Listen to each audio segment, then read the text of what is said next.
Think the unthinkable.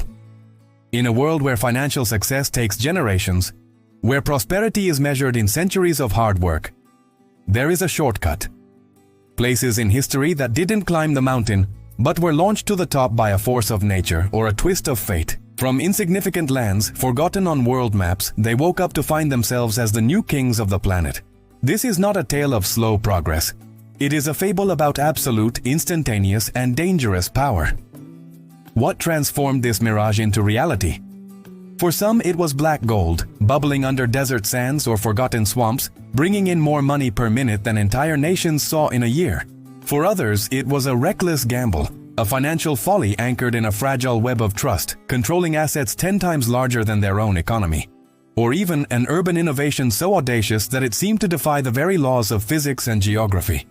It was wealth without roots, power without ballast. They erected cities of glass and steel in mere years, ignoring all historical prudence. They bought the world. The headlines were hymns to their invincibility, the story that, this time, it would be different. We looked at them and saw the future, proof that fortune, when massive enough, could be eternal. The sensation was one of economic immortality. But what happens when nature, the market, or pure human greed decides to exact the price of that shortcut? History is relentless, and it teaches us, what is born fast falls even faster. The cash flow became a drain. The price of the barrel evaporated. The pillars of their financial institutions were revealed to be made of paper. The golden sheen was corroded by debt and hyperinflation. The promised future was swallowed by reality. In months or even days, the wealth accumulated over a decade turned into dust, sand, or mud. The jackpot became the most spectacular bankruptcy of our time. This video delves into the secrets and structural flaws behind 4 distinct stories of rise and fall. From the desert to the ice, from Latin America to Europe, the lesson remains.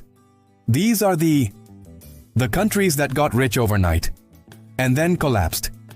Stay with us and discover the dark moral behind instant wealth.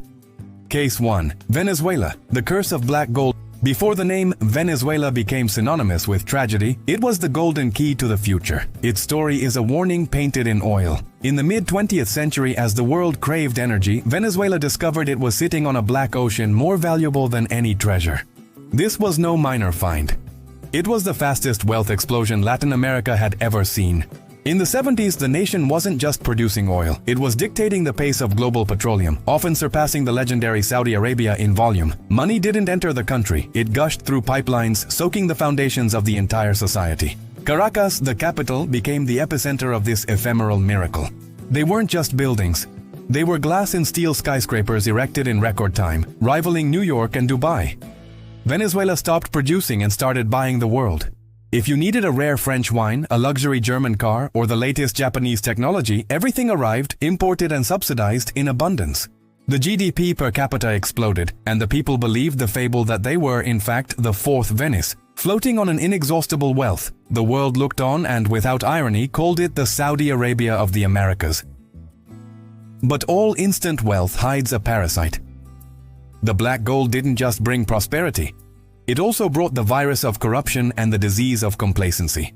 When money is so easy, who bothers to build factories?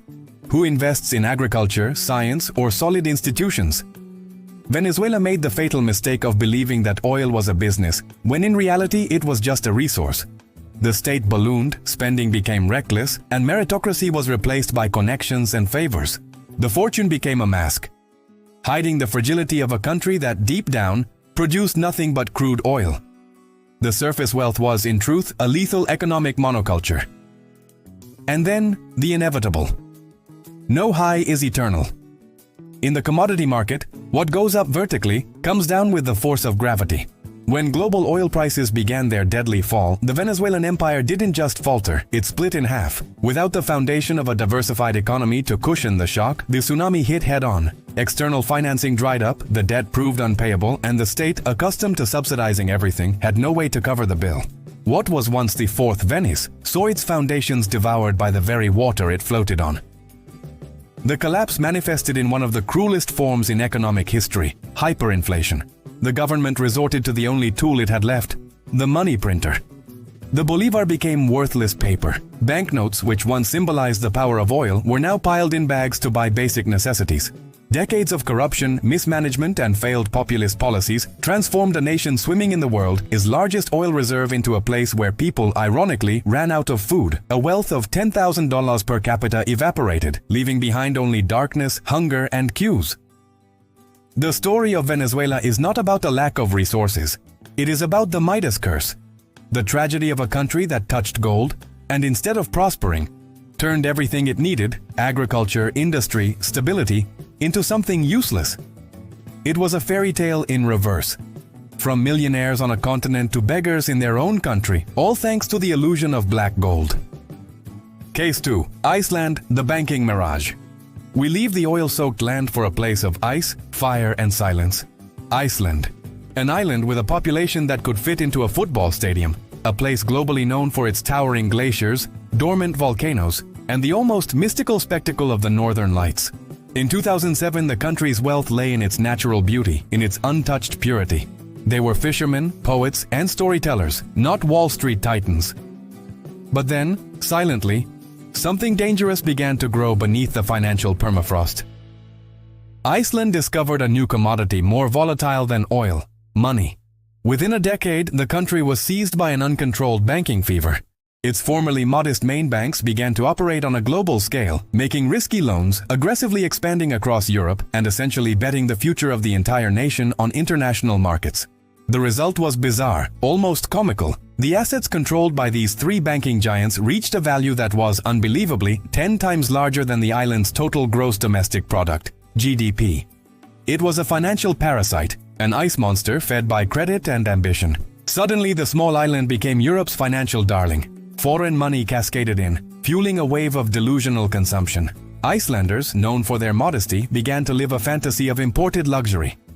There were giant SUVs, absurd mortgages, and a blind belief in the infallibility of their financial wizards. The naivete was total. While profits were record-breaking, the government boasted about the North's economic miracle. No one asked, if these assets are worth 10 times our GDP, who in fact is in control? The bubble, fueled by intoxicating optimism, was now ready to burst, and the sound would be heard worldwide.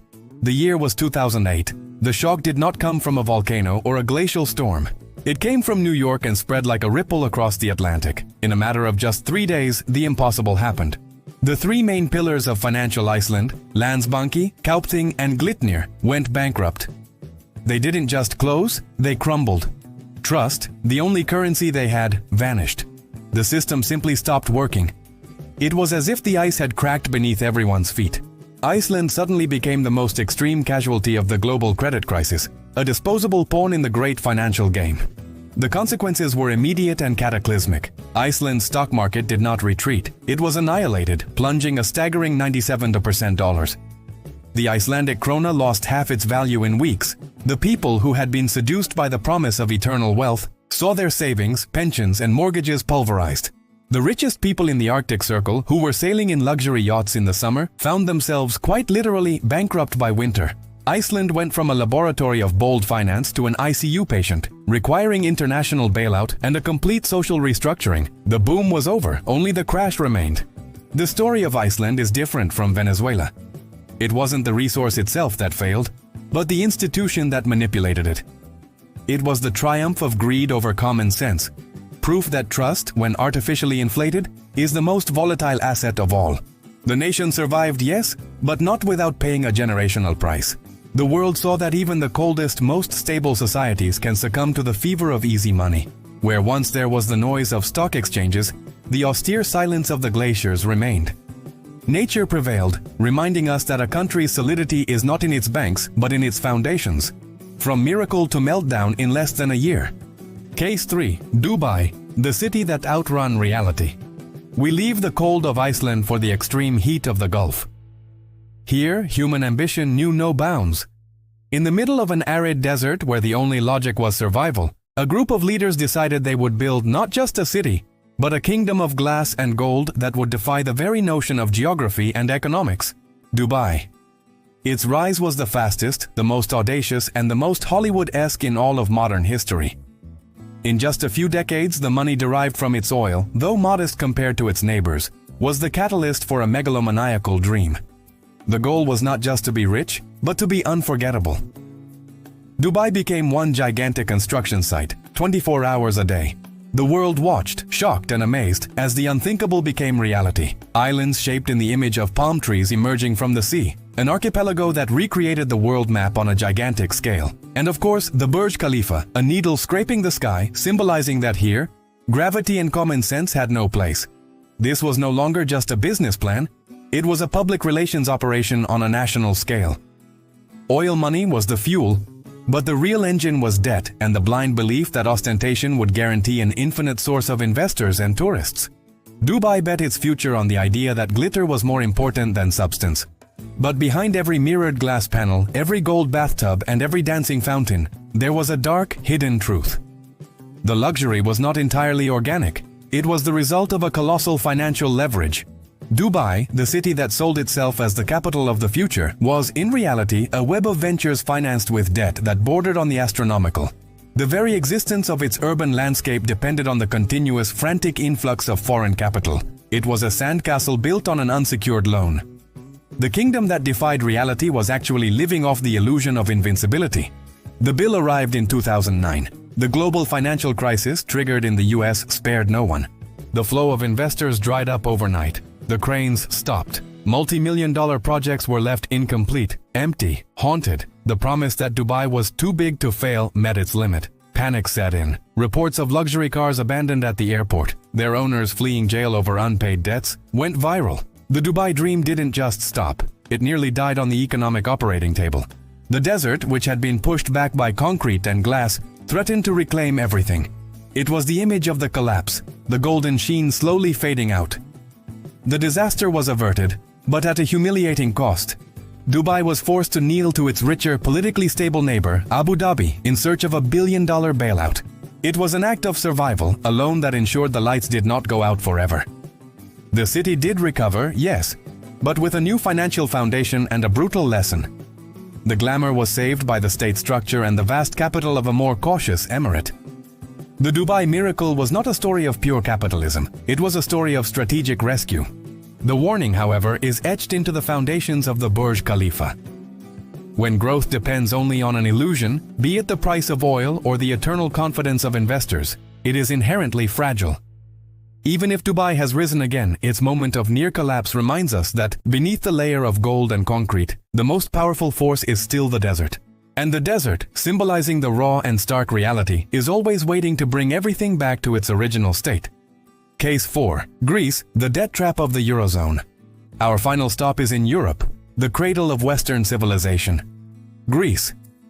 For centuries, the nation was synonymous with historical ruins, with a glory that seemed to belong only to the past. But at the start of the 21st century, a new era promised to rewrite the Greek destiny. When Greece joined the Eurozone, the world celebrated. It was heralded as the perfect marriage.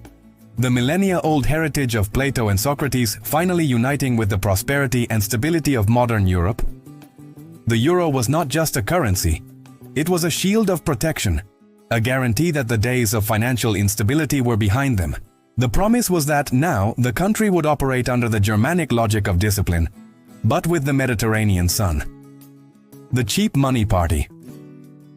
What the euro actually brought, however, was a lethal illusion that money was infinite and cheap. Greece suddenly could borrow money at rock-bottom interest rates, the same as Germany. But the mindset did not accompany the currency. The government began to overspend, to take on staggering debt, and to mask public accounts with accounting tricks that would make any auditor blush. The party was lavish, public wages soared, generous pensions were handed out, and the country lived a decade of borrowed luxury. Greece traded the glory of its history for a credit card with no limit.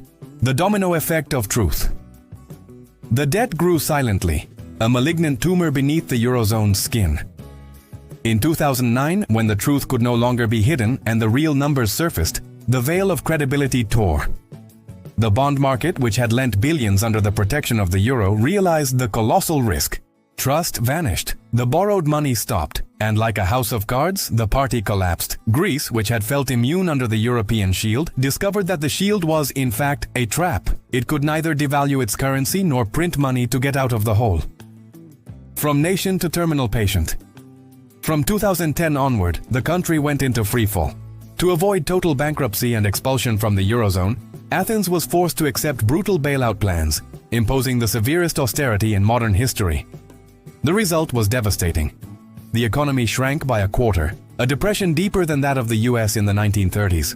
Banks closed their doors for days, rationing withdrawals. Unemployment soared, hitting records in Europe, especially among the youth. Imported luxury gave way to misery. Families fled, seeking work outside of their ancestral homeland. The dream of European prosperity had turned into a real-time financial tragedy.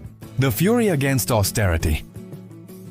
The streets of Athens, once the stage for philosophical debates, turned into battlegrounds. Thousands of citizens feeling betrayed and crushed by taxes and cuts, revolted. The iconic image of violent protests, with the Greek flag waving over the street smoke, became the symbol of the crisis. The map of Europe began to crack, as Greece's problem threatened to infect Portugal, Italy, and Spain. The Eurozone debt trap proved that even the stability of an entire continent can be put at risk by a single nation that spends without thought. Today, Greece fights for a slow and painful recovery. The lesson is as old as the Parthenon. A nation's greatest wealth does not lie in the currency it uses, but in the discipline and transparency of its institutions. The nation that gave us modern democracy saw its stability destroyed by irresponsibility. Ancient glory did not prevent modern collapse. And the map of Europe, though mended, carries the permanent scars of proof that illusion always comes at a cost. The cycle closes. Venezuela, Iceland, Dubai, Greece, 4 dots on the map, 4 stories radically different in culture, climate, and natural resource. One had the ocean of oil, the other the purity of glaciers and banking audacity. A third, the ambition to challenge the desert. And the last, the political protection of a continent. But under the cold analysis of history, all converged on the same abyss. They shared the same bitter fate. The inevitability of collapse caused by the illusion of effortless wealth. Wealth built in haste, without foundations of diversity, transparency, and caution, is a time bomb. It was black oil in Venezuela which corrupted the social structure before the price evaporated. It was the house of cards built on paper money in Iceland, where banks operated on an unreal level. It was the mirage of debt behind the glitter of Dubai. And it was the fiscal irresponsibility that the euro ironically encouraged in Greece. The moral is the same, whether in commodities, complex finance, or real estate dreams. Fortune without balance is not wealth. It is merely a disaster waiting for the right moment to happen. In each of these nations, easy money generated a disease known since antiquity: hubris, the fatal arrogance of believing oneself immune to the law of economics. They thought they were the exception, that their source of wealth was eternal, that the critics were wrong. They believed they had escaped financial gravity. But the system is relentless. It always corrects imbalances with violence, and the price is always paid by the generation that inherited the excess. Every empire has its golden hour, its moment of dazzling peak, and the inevitable darkest night that follows. Today, modern ruins remain. The silence at the ATMs, the rusted steel, the unfulfilled promises. The riches, however colossal, vanish. What remains for us is the map of warnings, the lessons etched in debt and decay. A reminder that the most absolute power is always that of reality. Which of these economic rises and falls shocked you the most? Which country, in your opinion, committed the most fatal mistake? Comment below and join this reflection. If you seek to unveil the secrets and hidden stories behind humanity's great moments of power and collapse, subscribe and turn on notifications. The truth is always kept here, only on the Hidden Hoards Files.